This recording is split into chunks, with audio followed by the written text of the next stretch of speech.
Hello and good evening. Welcome to the Business of Property. I'm your host, Cheryl Leong for Property Development Australia.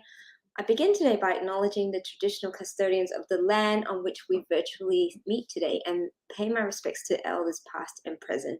I extend that respect to Aboriginal and Torres Strait Islander people here today. So at the Business of Property, we interview superstar guests in the property development space that share their expertise, their deals, their stories to help empower, build, and grow our community of property developers. And hello to Facebook land, LinkedIn, and YouTube. Anyone that's here, I'd love for you to drop me a hello, and I can see it in the comments. Today we have Scott Aggett from Hello House, who is a master negotiator. He is not a stranger to the business of property. We have had him here last week talking about all things negotiation. However, I wanted to bring him on today because we are in very interesting times, as you know, really hot market, and the thing on every developer's sort of top of the head going, how do we negotiate with vendors in such a hot market? And in particular, how do we secure off-market deals? So I'm going to bring Scott on board, but I just want to sort of quickly give him a quick intro. Scott is background is in real estate. However, he moved on and he is specifically focused just purely on negotiation. His unique combination of professional and personal real estate success has made him an absolute enviable resource in contract negotiations. So if you're buying or you're an investor or a developer, he's going to share some fantastic sort of golden nuggets here that you can use in your negotiation toolbox. So without further ado, Scott, I'd love to have you join me on Business of Property Dance Floor. Hi, thank you for the welcome. How you doing? Very, very well, Scott. Well, it is interesting times indeed, Scott, and everyone's going, how do we get in? Like, Well, it's a land of opportunity, this big brown land of ours. There's, no matter how hot the market is, there's plenty of opportunity. So hopefully we can give everyone that's listening a few little tips and takeaways that they can easily apply themselves on the hunt for the next property and make sure they make it a winner. Absolutely. And so that we're absolutely clear and our audience is clear, Scott, tell us what it is that you do. Are you a real estate agent? Are you a buyer's agent? Please don't shoot me. What do you really do? And just so that everyone knows from the beginning. I drink a lot of beer on the sofa watching sport. That's what I'm best at. What I do, I'm an you get paid to do, yes. Yeah, I wish I got paid to do that. I did yesterday watching the Super Bowl, which was good. But focusing on business for a second, I am an ex-agent, as you said, of 25 years. I was a principal of the first 3 Belle Property franchises in Sydney's eastern suburbs. So very familiar in residential and a little bit of commercial and development negotiation, both on the buy side and the sell side.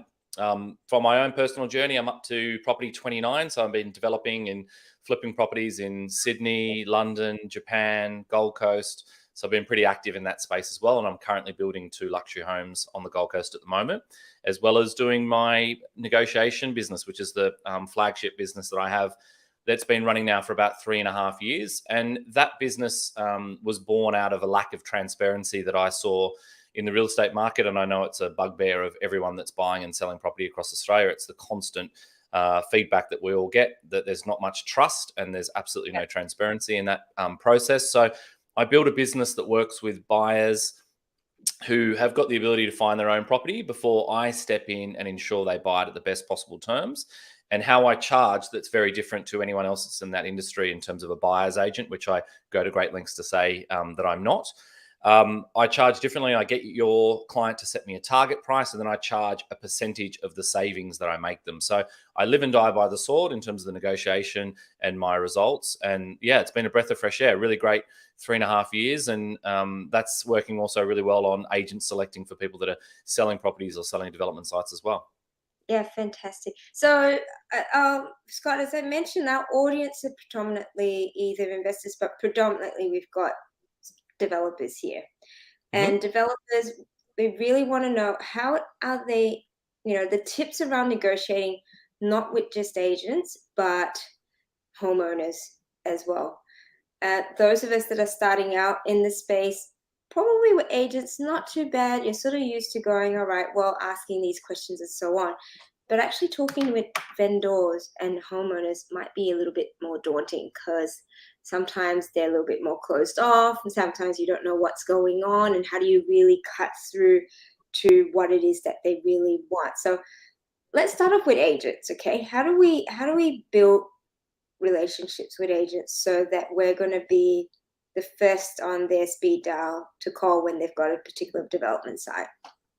Sure. Okay. Well, that was a mouthful of a question, but in terms of We start off with we got there. We got there. We got there. Well, look, I'll start with an easy stat, which is probably known to a lot of your developers, but it's really important because I think that gives us the framework to sort of unpack everything from here. The stats say that approximately 40% of properties sell off market. So a lot of the work that we'll talk about is trying to find those opportunities, because finding those opportunities first is going to limit competition, and competition and days on market is what increases price. So if you want to buy cheaper, you want to buy faster, and you want to see more of the market, up to 40% more of the market, then you've got to do the hard yards to build rapport with agents, or have a really well thought through strategy, and certainly scripts and dialogues and things to back that up when you're talking to private sellers that you might be approaching to sell to you off market directly and lose having to pay an agent's fee altogether. So to answer the question, how to stay top of mind, how to build rapport with agents is really down to just showing up, Cheryl. I think it's repetition. Like you go to the gym and you're pumping weights to build muscle memory. It's exactly the same with my approach in terms of dealing with key agents in my marketplace.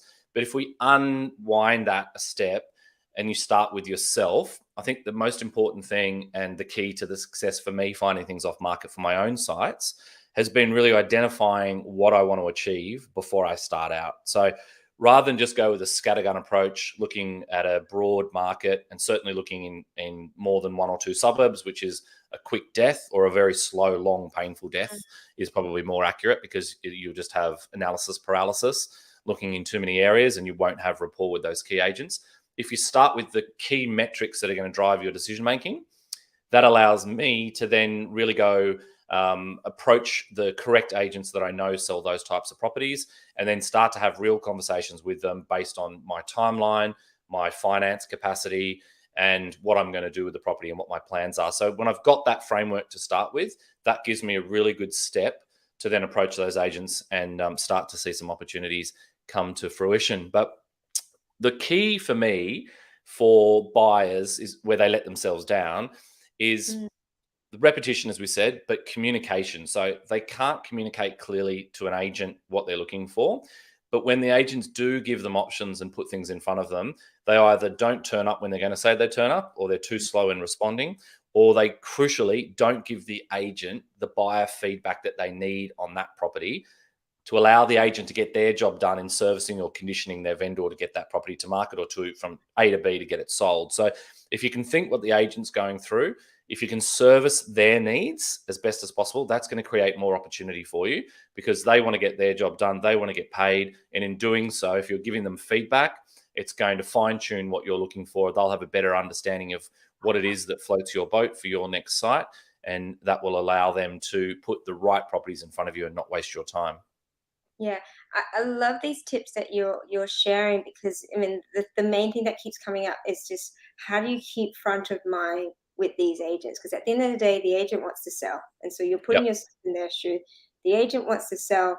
If you look like you're interested and you look like you're consciously making an effort to come up with some sort of an offer or whatever it is that you're doing, particularly if it's due diligence, then they're going to at least think, all right, this person is not sort of just, mucking Time around. waster, tie kicker. Yeah, a lot of as I sat in that agency, a lot of what I'm telling you now is born out of that experience that I had on the other side of the fence, right, as an agent. So many developers that I would talk to, you'd give them opportunities, you ask them questions. They were terrible communicators. They never called you back.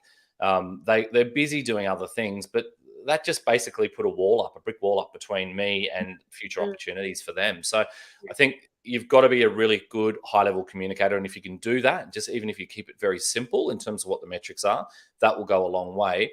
But in terms of staying top of mind and building rapport with agents, what an easy takeaway tip for everyone tonight is, we discussed already, focusing on 1 to 2 suburbs as a maximum. I think beyond that is very difficult. Sometimes, depending on where you're developing, that can be very limiting. And I understand that you've got to put the boundaries further to throw the net wider and see more opportunities if there's not enough stock coming to market. But generally speaking, you want to be an expert in that 1 to 2 suburbs, because you can see the standout sales, the out-of-line sales, and you can see the value in certain properties very quickly without having to do a feasibility over and over and over again in new suburbs for different types of asset classes. So if you can really focus on one type of property as best you can, that will really streamline the whole process for you.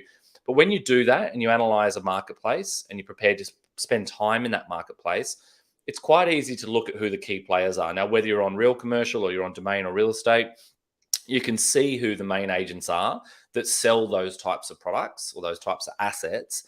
What I would do is I'd be writing those into a BCC email, copying them all their email addresses, putting it into a BCC email, and sending that to them on a regular basis with exactly those key metrics. And mine, in this last instance, when I just bought on the Gold Coast, was $2 million, knocked down, finance approved, east of the easement, Mermaid Beach. Now, any agent worth their salt in my core market knows exactly what that means.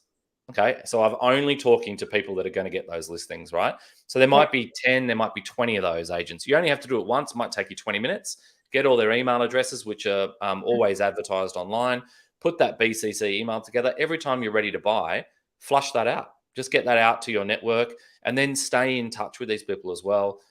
I call them, I SMS them, I chase them. So I'm the one that's really hounding them for opportunity, and they know I'm looking. They absolutely probably get sick of me, is the honest truth, because I chase them that much, and then opportunities come out of the woodwork.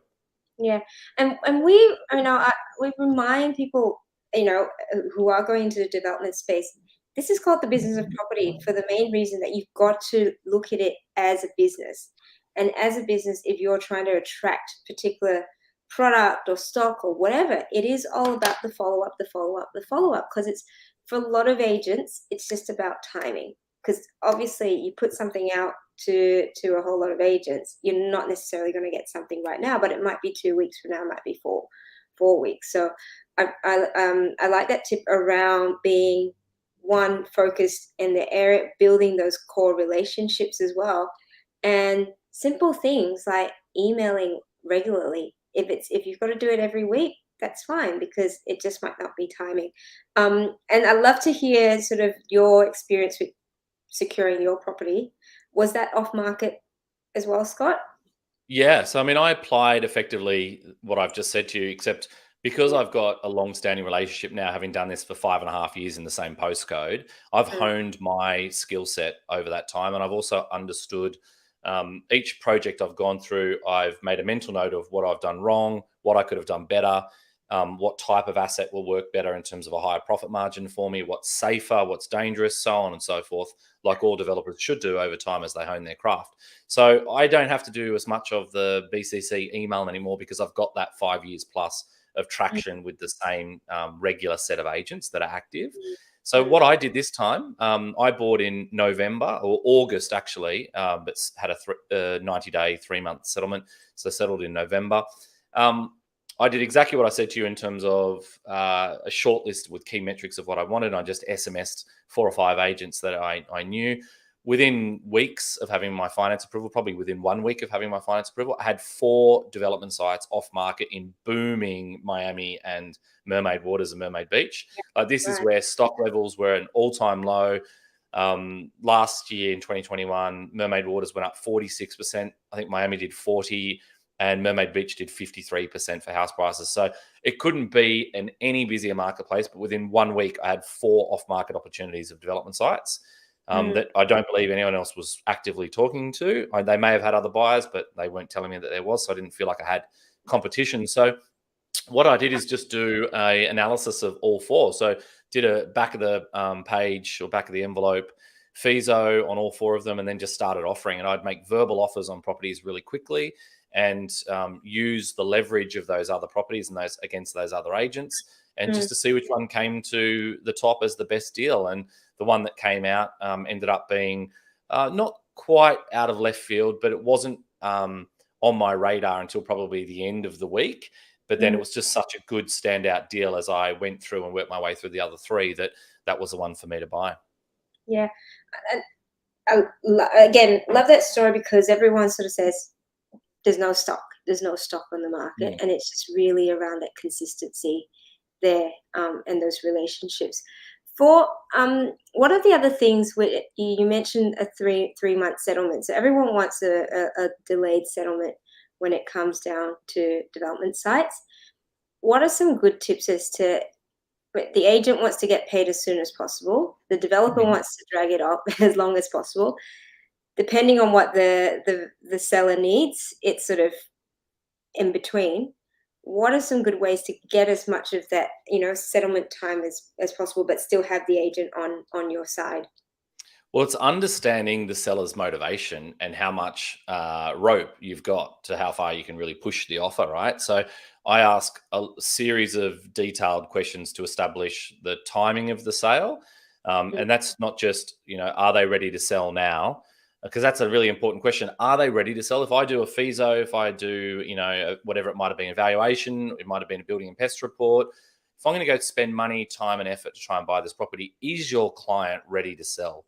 That's a really important question because sometimes I say, do you know what? They're not. They want to see market. They want to come to market. They're not ready to sell. So you could put $4 million on it when it's worth $2 million, and they're still not going to sell until they test the water. So you've got to ask questions like that. And then I just try and work out, in this one, if you want to use mine as a case study, they had a tenant in there until early November. I wanted vacant possession. I wanted a long time to go for subdivision. There's an express DA subdivision with Gold Coast Council. So I asked the vendor as part of my offer that we had 90 days. I had vacant possession, so there was no tenant issues at the end because they'd been there for a very long time, and I didn't want that to drag on my watch. I wanted to develop it as quickly as possible. I wanted the vendor's permission that they'd sign the express DA so I could lodge on their behalf on their lot. And I managed to get subdivision approval in 7 days in between exchange and settlement. So I contracted the property at $2 million and then subdivided one into two and probably added $1 million worth of value between exchange and settlement. Yeah. So that was a really, really good opportunity. But really just a paper approval. Yeah, $2,000 in 7 days. Yeah. So I mean, it's an opportunity that's just sitting there, and it was a 90-plus-year-old owner. They built the house in, I think, 1970s. They paid about $10,000 for the land. It wasn't about the absolute best price for them. They just wanted it to be made really easy. So they didn't care about a long settlement. They'd owned it forever, and it owed them no money. They were happy to see the tenant stay there till the end of the lease, so they didn't have to kick their tenant out. I gave them their deposit up front. No, I didn't release it, but I just made sure I gave them a reasonable deposit. And I just gave them the confidence that I was going to complete on the deal and there wasn't any issues and I knew what I was doing. So it was all done reasonably quickly. And it turned out to be a really good outcome, which is great. Yeah, good stuff. Let's move on to sellers. Oh, we've got your mate Jeff here. He says you're the GOAT of negotiation. Thanks, for those Jeff. of you who don't know what GOAT means, he's not slinging off at Scott. It means the greatest of all time. I didn't know what that was. Someone put that in the comments and something. I just went, what? Thanks, Jeff. I'll pay you the $20 tomorrow. Yeah, that's it. Is that all? Negotiate. What's the difference between negotiating with the agent and negotiating with the seller? Yeah, well, I guess negotiating with an agent, you need to understand what their rules of engagement are in terms of how they're going to run the process. So, every agent's going to do it differently. I'm buying a property at the moment in Elizabeth Bay in Sydney, and I asked the agent there yesterday on behalf of a client, how are you going to run this process? It's prior to auction. I'm going to try and buy the property. What's the deal? Everyone does it differently. He said, okay, well, I'm going to wait to get your offer. I'll only put forward an unconditional offer to my client because it's prior to auction. I'm then going to do a call around. I won't disclose your price and we'll sell to the highest bidder. And I said, okay, that's totally fine. I'm happy with that. But can you, if I start this process with an offer that's strong enough, can you give me the last right of refusal so that I can beat every other offer and I can't lose? And he said, yeah, absolutely. That's fair. So right then I've just positioned myself really in an unlosable position if my client's got the money. It's just one question, right? It could have been the difference between us bidding in the dark and having no idea if we were going to win at the end, or not even getting another opportunity, or basically being told, Scott, it's yours. You just got to beat 2.85 million. It's done. And then I just pay the price within the parameters my client wants to spend, and job done. So asking questions of how they're going to run the process is crucial. Are they going to take it to Saturday and run it open for inspection? Are they happy to take an unconditional offer to their client this afternoon? What terms do they want? You know, you got to ask a lot of different questions like that, because for the reasons that you just said, the agents want to get paid straight away. So if they've got a buyer saying they can do it in 4 weeks versus you saying you want 3 months, you need to know that. You know, you need to ask that question, and you want to be a clear communicator and talk about those things openly, because if you go ahead and put your offer in, all your eggs are in one basket on a 90-day settlement, and they turn around and go, thank you, but we've gone with the guy at 30 days because the vendors had already committed to purchase elsewhere and they needed the money fast, and we took 50 grand less. Yeah. And you could have settled in 4 weeks as well. Because they said that they weren't going to disclose the price or terms or anything else, but you've almost turned it around and said, can I have a first right of refusal once you get to the top, which indirectly meant that they're going to have to tell you what the top offer is. And most agents do in that situation. They shouldn't do, because they're doing a disservice to their client. And it doesn't always play out that way. It's not as simple as that. Sometimes the agent will say, no, I don't do it like that. We're not doing it.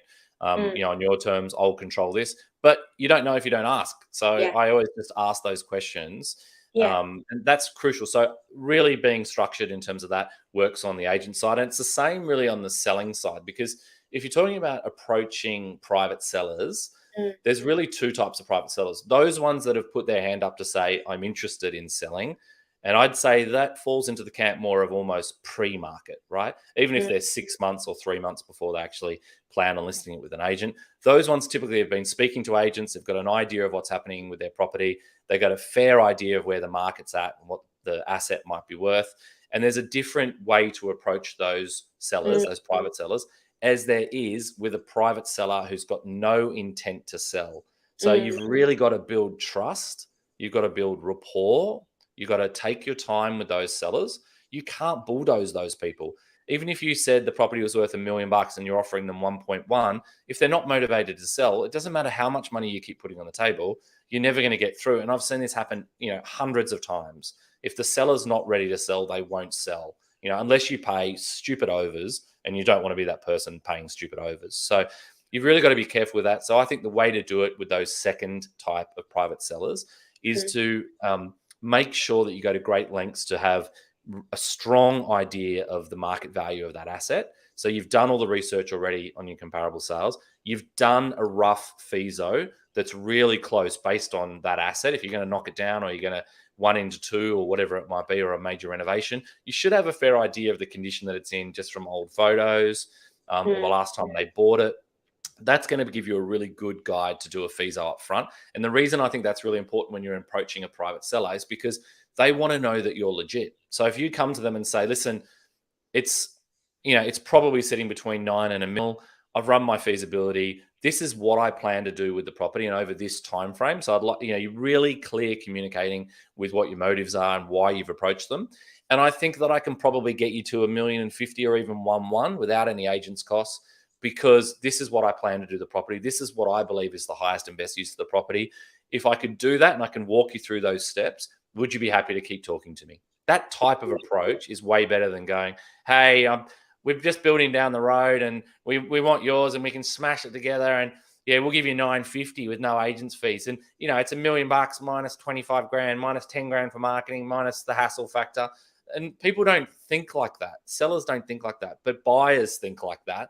And it's stupid. So you need to get out of that mindset and work with the person to try and come up and formulate a plan that's going to be tolerable to them and attractive enough for them to trade.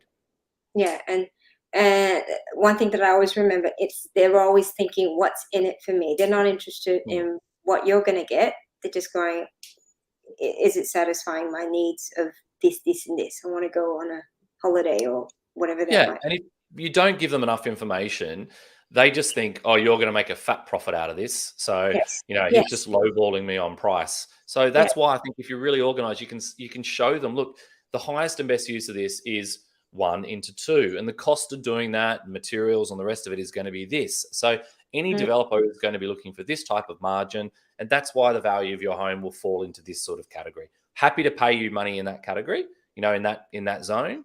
But beyond that, it's going to be, going to an end user who might buy it to live in, and they're probably going to see value at this level because here's the comparable sales data. So I think if you approach it like that, and you can explain to people that you aren't trying to rip them off and you're giving them a fair price, if there's truly value in that site, then that's worth doing. And now if you have to keep throwing money at them to get them out of the house, I'd say that you're looking at the wrong asset. You possibly have to scratch your head and look at it and go, do you know what? This is just, it's just upping the risk on the site if you have to keep chewing away at your margins. So there's plenty of other fish in the sea. At that point, I would probably jog on and find another one. Yeah, don't suffer from FOMO. And this may seem quite obvious, but what are some of the benefits of selling privately? Selling privately, well, the obvious ones we kind of just touched on just then is there's no agents fees, no marketing costs. In COVID right now, for a lot of sellers, they don't want people in their house, or they haven't done. That may change over the next 3 to 6 months. But at the moment, that's been a big one. People don't want open for inspections. A lot of people have got nice artwork, nice furniture, a bitey dog. They don't want open for inspections. They don't want people going through their private things. Some people have got tenants that are really difficult to work around. They don't want to sell their asset while the property's tenanted because it's not going to present at the highest. Yeah. There's a myriad of reasons with why you would sell off market, but the main one is the motivation around ease and the feeling that they can't beat that price if they go to market. So if you offer them all of the ease and a really compelling offer, it's attractive, right? For most people to say, well, actually, this is a turnkey offer. It's really easy. We don't really have to go to much work here. There's no cash flow issues if we have to get the tenant out and it sits vacant for 3 months or 6 months if it doesn't sell, or with a long settlement to a developer, especially if it's on a put and call or something like that, where they've potentially got no income for a long period and it could fall over in 6 months' time or 18 months' time. So all of those things are motivation. So you've got to package up that offer by asking all of their motivational questions. Why you want to sell, if they've put their hand up. What time do you want to sell? Yeah. Are you ready to sell today? What price do you want? What do you think the highest and best use of this property is? Because they've got their own opinion. Sometimes they've been there for 30 years. It's their own principal place of residence and they're very close to it. So start to ask questions, listen. Good negotiation is about great listening. So ask lots of questions, build rapport the whole time you're listening. And what I do is I mentally record all those things and then I feed it back to them in the form of basically an unconditional offer, or as clean as possible offer. Get rid of all the landmines or the speed humps, make the offer as clear as possible, and you just go tick, tick, tick, tick, tick through their list of wants. And it's very difficult to compete against that. If another buyer comes along and tries to jam an offer down their face and says, I want 6 months, I want to put and call, I want this, I want that, they just go, well, someone else has approached me last week and they didn't have any of these things and they were really lovely and they're nice to deal with. And that's probably the direction we want to go in. Yeah. How do you deal with objections? So if people are going, you might need an extended settlement, but the owner's going, I don't know if I can do an extended settlement. How would you deal with that? I'd like to do a little bit of a sort of a dummy role play. Role play. That's it. Yeah. Well, if you did that, I'd slam the door in your face. No, I wouldn't do that. I would come up with solutions, Cheryl. I would come up with solutions. So the solutions might be, okay, well, if you don't want a long settlement, we could skin it a different way. So what about if we settled in the time frame that you want, but because of that, I've got to take on more risk, so I'm going to lower the price slightly, or I might need you to give me the rent that the tenants are paying between exchange and settlement. There's a million different things that you could workshop in that space to say, okay, well, if you want a shorter settlement, there has to be a bit of, give and take. So I might need you to give me access to be on site for that whole time to start my soil tests. I might need to get a surveyor through or a valuer through. I might want to get my architect to measure up and utilize that time frame between exchange and settlement. So if they want those things, then you need to balance that as best you can and be fair about it, but come up with alternative solutions. So you should be armed with those things like I am here to say, okay, well, hang on, there's an objection. What am I going to do? How do I respond to that on the run? So if you know your stock, what you're looking for, and you know what your alternatives are, then, you can chop and change to make it work for everybody as best you can. What are the blocks?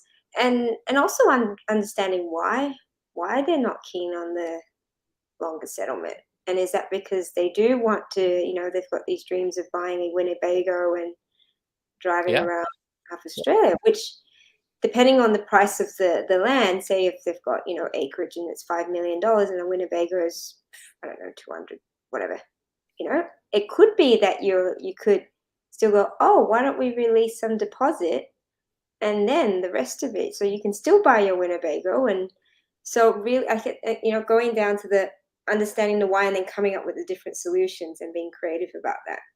Absolutely. I put a site together late last year, which sold for north of 15 mil, and I acted on behalf of the sellers and negotiated with multiple different property developers. And all of them are coming with these long conditional contracts. They wanted a short, unconditional contract. Yes. All the developers wanted to do the lowest deposit possible. Yes. And again, make it all conditional on their DA and long DD terms and the rest of it. And what we ended up doing was negotiating a fair middle ground. So instead of 18 months to 2.5 years, I got an 18-month settlement. I got an unconditional contract exchange. I got a 30% deposit released to the vendor.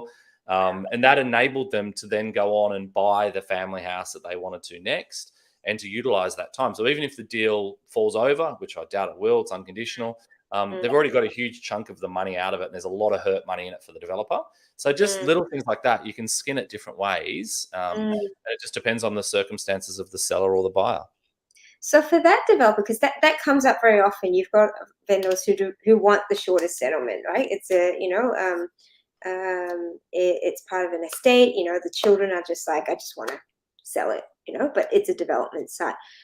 In that particular situation, how did you manage to get that middle ground? Was it mainly because you found there was a standout developer who was willing to ask those questions, or was it mainly because they had an amazing negotiator, i.e. Scott, who was able to sort of dig that out of the developer?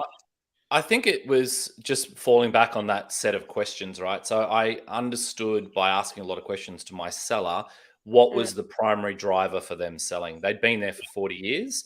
Yeah. They've been bombarded by developers trying to buy their land, which had been rezoned.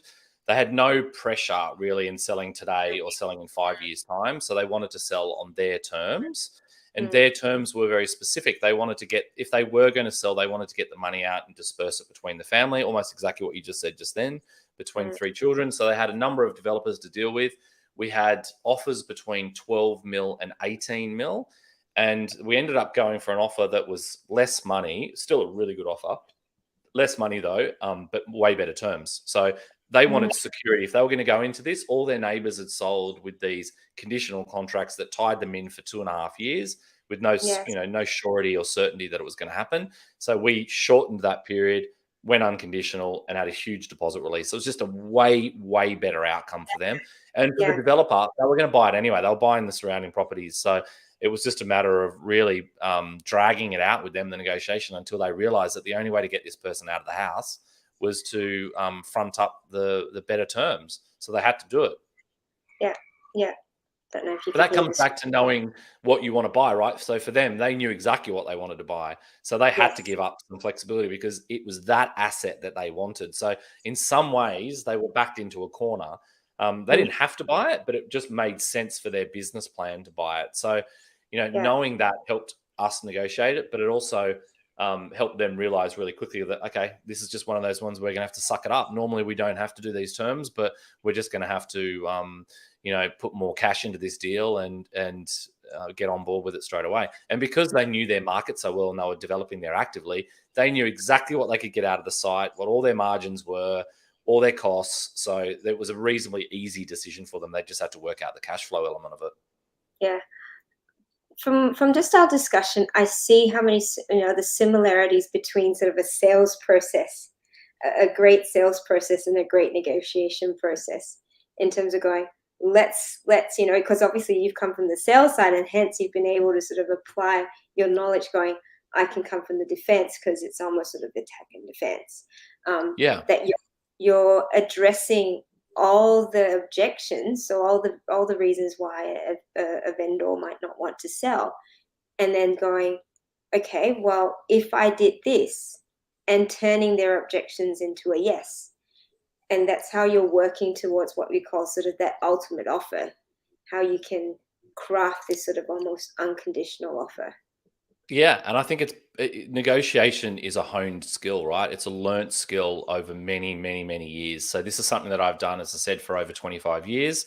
It's because I've done 3,000 plus property deals that I understand, and having sat on the vendor seat, the agent seat, and the buyer's seat, and the developer seat, if you like, as well. I have, had so much experience, especially in the agent seat, of saying to a buyer, this isn't going to work for these reasons, and then working out how they respond to how that deal ends up eventuating. So I've learned over the years that, okay, well, if you get that response, then this is the highest percentage chance that you can apply against that response to get a result. So I've just learnt this, and it's a process of elimination, right? Like, some buyers will throw things at me and I just automatically think, that's not going to work. That's a stupid thing to say in that situation. What would have worked is if you came at it from that angle and you pieced it together like this, and then I'm sure there's some common ground and we can make this work. It's a hard thing to explain, but it's definitely a learnt skill. One thing I say to a lot of my clients when I'm speaking like this is, having sat in that agent seat for so long, one of the, I think, big benefits of using someone like me to negotiate a deal for you is that I know what the agent's going to say before they say it in a lot of instances. And it's because they're so well drilled in the same skill, scripts and dialogues, that I can almost pick what they're going to say and when they're going to say it.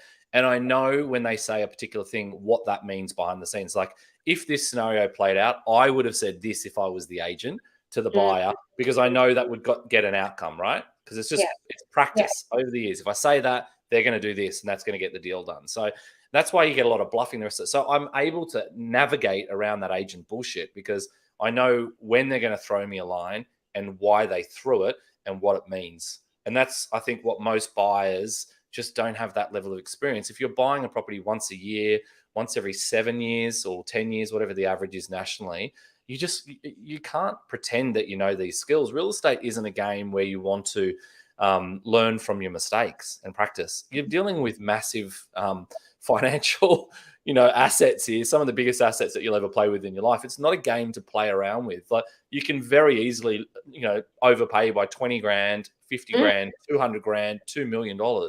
And it's not something that you want to play with just because you don't, you've got an ego and you think you can do this yourself. You're going up against a skilled professional person who trains daily or weekly with scripts and dialogues to get you to pay an emotional premium, and they work for the seller against you. So if you know that going into it, you are a brave person if you think you can out-negotiate an agent who does this all day. So that's why I think you really got to think about this before you open your mouth, is that you really think about, can you finish this if you start this negotiation? Have you got the skills? Have you got the time and effort to put into it to finish it properly, or are you prepared to overpay? And a good agent, this is a scary thing, but a good agent basically trains to make you feel good that you didn't overpay. So, for an example, if I had a couple of people coming in to pay offers over $1 million, and Cheryl comes in and pays $1.6 million, and that's a great offer and the owners would accept it. And then, Jeff Mills comes in, Milesen comes in and pays, $1.76 million. Now, the first thing I say to Jeff is, Jeff, mate, you just got there. The other buyer was at $1.70 million. You won by $6 grand. It was so close. Congratulations, mate. You got there. He doesn't realize he just paid $70,000 too much. That's why when you go to a dinner party, you hear all the people talking about how much money they made in property. Rarely did anyone tell you how much money they lost in a negotiation, because they don't know.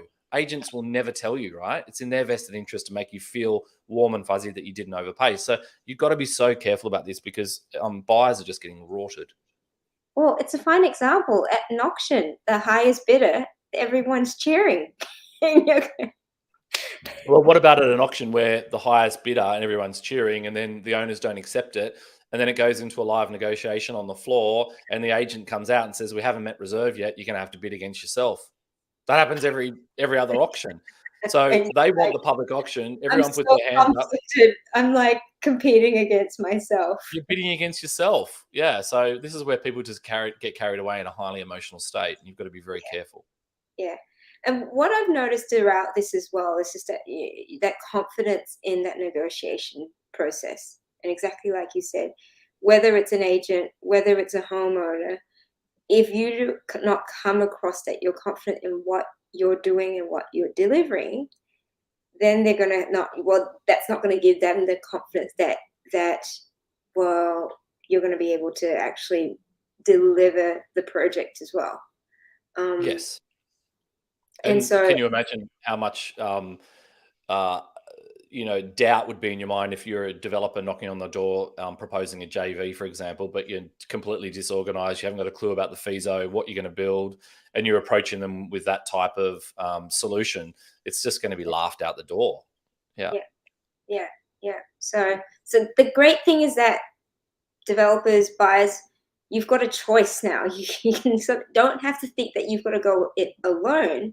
The great thing, Scott's done development. You understand that space. You can have someone that represents you. It doesn't mean you've got to engage a buyer's agent. If you want to engage a buyer's agent to find the site, cool.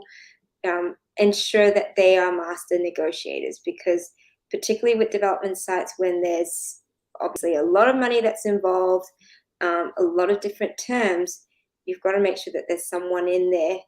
If it's not you, someone who knows how to play that game, for want of a better word. Yeah, and this business model that I've built with Hello House is deliberately competing against buyers agents, if you like. So I don't go out and find any property. I don't meet any clients. I don't advise anyone what they should buy or sell. Mine is specifically a niche service on negotiation, and typically it's about 1/5 of the cost of using a buyer's agent. So if your buyer's agent can find sites, build rapport with agents, find things off market, do all the data-driven research behind the reasons why you should buy it, understand the FISO, and out-negotiate the agent or the private seller, great. Pay them the money if you're time poor and you can't do those things yourself. But otherwise, if you've got the ability to find your own property, which 98% of buyers in Australia do, then my service is deliberately pitched at those people who really need that niche service of negotiation. And I firmly don't believe that there's a buyer's agent, not one single person, that can do that whole spectrum, because they're all different things. They're all different skill sets. So I think you need to really ask those questions. Whoever you're going to use is, show me your negotiation prowess, show me your data-driven success, show me your understanding of developments and breaking down a FISO, and show me how you're going to find these sites off market. Otherwise, I can find these things on real estate or real commercial myself. Yeah. So if anyone wants to get in contact with you, what's the best way, Scott? The best way is probably just through the website or through any of the social media, which is hellohouse.co, and it's the German spelling, HAUS. So I'm pretty easy to find there, and always happy for people to pick my brain. If you need any advice on the run for free, reach out anytime. I'm always contactable and always really happy to engage and help people without charging anyone, until you obviously need my assistance to actually do a negotiation. Amazing. Thank you. That was so full of golden nuggets there. Yay. Build report, repetition, communicate, be the expert. Just really, have that confidence in what you're doing. But if you don't, then you've got Scott to back you up there. Absolutely. Amazing. Thank you. Thank you, Scott, and everyone else that joined us today. I hope that you picked up some good little tips there to take into your next negotiation. If you do have any, if you're watching the replay and you do have any questions, make sure that you tag Scott in your comments and ask your questions, or PM him. He's on Facebook. Thanks, guys. Thanks for having me again. Love it. Take care and stay safe, everyone. Keep well, and we'll see you next time on The Business of Property. You can check us out, Cheryl Leong on YouTube. Subscribe. You can listen to all our past Business of Property episodes, and we shall see you next time. Bye.